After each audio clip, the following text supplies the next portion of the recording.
দেখো, আজ একটা গুরুত্বপূর্ণ বিষয় নিয়ে তোমাদের সামনে হাজির হয়েছি। প্রায়শই তোমাদের ডিল ইন এবং ডিল উইথ এই দুয়ের ব্যবহারকে নিয়ে একটা সমস্যার সৃষ্টি হয়। কোথায় কোনটা ব্যবহার করবে এটা তোমরা বুঝতে পারো না। আজ থেকে আর এই সমস্যা থাকবে না। শুনে নাও, দেখো, যদি কোনো ব্যবসায়িক কর্মের ক্ষেত্রে হয়, যেমন কোনো কেনার জিনিস কেনা বেচা বা ব্যবসায়িক কাজে লিপ্ত হও, তাহলে সেক্ষেত্রে কিন্তু ডিল ইন ব্যবহার করবে।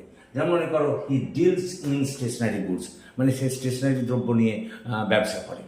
কিন্তু ডিল উইথটা হচ্ছে, দেখো, কোনো অবস্থাকে নিয়ন্ত্রণ করা কিংবা কোনো ব্যক্তিকে নিয়ন্ত্রণ করা, কোনো অবস্থার পরিপ্রেক্ষিতে ব্যবস্থা নেওয়া বা ব্যক্তির সঙ্গে আচার আচরণ করা, সেক্ষেত্রে কিন্তু ডিল উইথ। যেমন এখানে লিখেছি আমি, everyone should deal with the tough situation firmly. তার মানে ব্যবসায়িক কাজকর্মের ক্ষেত্রে ডিল ইন, আর কোনো অবস্থা বা ব্যক্তিকে নিয়ন্ত্রণ করার ক্ষেত্রে, আচার আচরণের ক্ষেত্রে deal with. Thank you for watching and listening.